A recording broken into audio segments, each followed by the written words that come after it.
Welcoming you back to News Talk here on News Channel 8 and our conversation this time with former Northern Virginia Congressman Frank Wolf.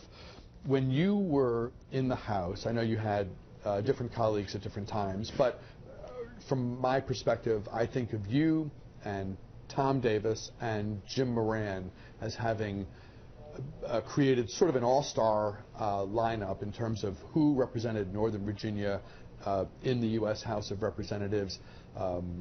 And there being friendships across party lines. You've often talked about how one of your best friends during your time in the House was a Democratic Tony Hall, still my best Tennessee. friend. We do things together, yeah. Is there any chance of recreating at least our nostalgic sense of Washington, and maybe it's a little bit over-romanticized with time, but the notion that people could battle on issues during the day and then go take in a Nats game and sit together and enjoy a beer and you know, not battle over politics once the day's work was over. Has the media landscape and everything else, the fundraising and the gerrymandering, has all of that changed to the point where relationships like those David Broder used to talk about are going to be harder to create? I think it will be hard. I'm a conservative Republican, and yet Steny Hoyer and I were good friends. Steny and I we worked together, and of course the delegation, Jim Moran's a friend, and Tom Davis. I still see Tom a lot. My best friend in Congress was Tony Hall, a Democrat from Ohio. I think it's going to be hard. It's very polarized. I think the internet, cable, and what you all cover in the media, you like to cover attacks and condemning, and I think it's going to be hard. I just think maybe if we elected a President Reagan, one of the greatest presidents we've ever had, President Reagan, who I am in Congress because of Reagan. I lost in '76, lost in '78, won because of Reagan.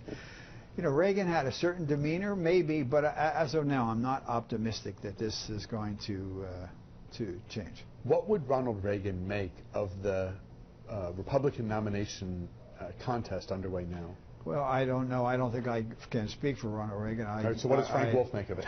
Well, I think it's, you know, I think I think we're facing almost in this country a cultural decline. I mean, I have 16 grandkids. I couldn't watch most of the shows on after 7 o'clock at night. You see some of the language. You see, you know, I don't know.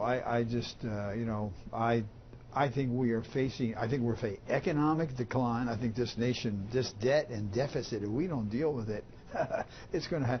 And I think culturally we're seeing things take place. But I think President Reagan was one of the greatest presidents. If you recall, when President Reagan was shot, Tupelo O'Neill went to the hospital and prayed with President Reagan. And I think the answer is, Jesus says, "Do unto others as you would have them do unto you." And I've always tried to treat anyone exactly the way that I'm treated. It doesn't say don't do to others what you don't want them to do to you. It says do unto others as you want them to do to you. And I've always tried to follow the principles of Jesus, how I treat one another. And so, but the Reagan times, they were, and President Reagan, you know, I think a great man. And as we mark and mourn the passing of Nancy Reagan, there's God a lot of him. very interesting reflection right now about the multifaceted role that she played in supporting him. She loved her husband. She protected.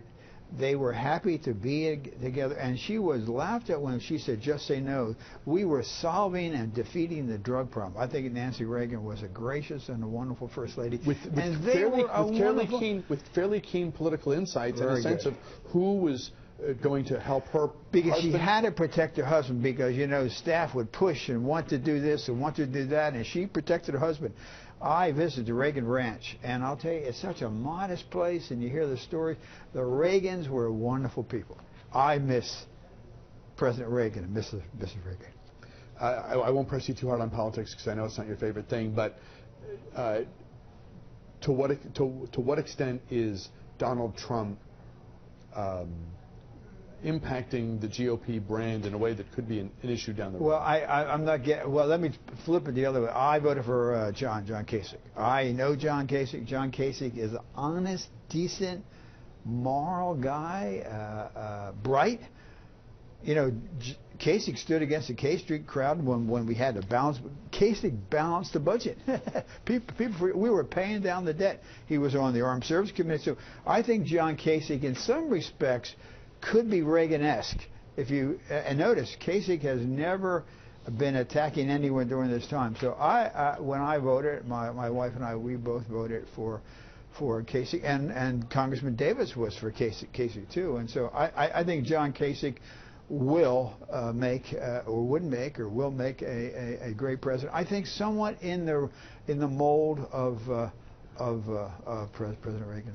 It can sound silly most cycles to talk about a brokered convention, a contested convention. We always do it. It never happens. This cycle, though, proving to be really unusual, and we know one thing right now: it's Trump or it's a brokered convention. There aren't enough delegates out there. If Cruz or Rubio, Kasich hoovered up every remaining delegate, still doesn't get him at 1237. Trump wouldn't be at 1237. It would be a matter for the convention to decide. Could a Kasich win it in an unusual scenario such as that? Well, I think Kasich, if you look at the polls... Do you scoff at the notion of a brokered convention? Well, you know, I haven't... Contested. We haven't had a contested or brokered convention for years. The last time was 1976, and that was Ford Reagan.